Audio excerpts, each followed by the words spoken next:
Il n'y a pas d'emploi sur une planète morte. La formule est un peu choc, mais elle traduit bien la réalité. Une équipe de scientifiques internationaux a défini il y a 15 ans 9 limites planétaires à ne pas dépasser sous peine de mettre en péril les conditions de la vie humaine sur Terre. En 2023, 6 de ces limites sont dépassées, comme le changement climatique, l'érosion de la biodiversité ou l'utilisation de l'eau douce. Pour EFO, la défense de l'environnement est une action syndicale menée avec détermination. Cette question est inscrite dans sa feuille de route depuis 1974.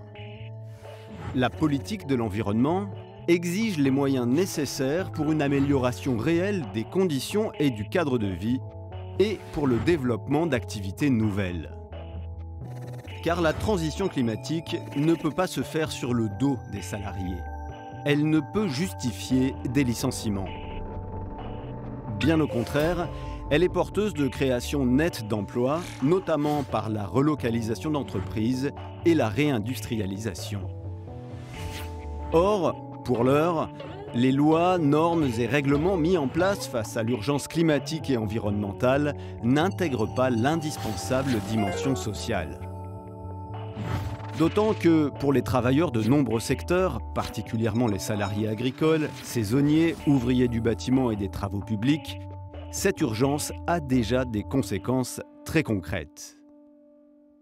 Les épisodes de plus en plus récurrents de canicules, de tempêtes, de tornades, de sécheresse et d'inondations portent atteinte à l'emploi, aux conditions de travail et à la santé des travailleurs.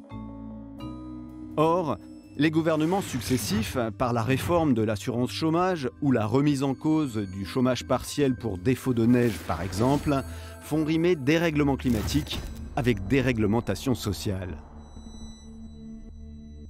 Dans le domaine des mobilités, si le transport représente 30% des gaz à effet de serre émis en France, l'utilisation de la voiture particulière, celle que l'on prend pour aller travailler, faire ses courses ou partir en vacances, est la plus polluante. Pourtant, pour de nombreux salariés, par manque de transport en commun efficace, la voiture reste indispensable. Pour EFO, il ne peut y avoir de transition juste sans plan d'investissement massif pour entretenir et remettre en service les lignes ferroviaires et pour développer des réseaux de transport en commun performants. Il ne peut y avoir de transition juste sans une politique de la ville et du logement ambitieuse, sans services publics de proximité. Pour EFO, il est indispensable de concilier la nécessité d'agir contre le dérèglement climatique avec les intérêts des travailleurs. Mais il faut pour cela sortir des politiques menées jusqu'ici et abandonner le mantra de la réduction des dépenses publiques.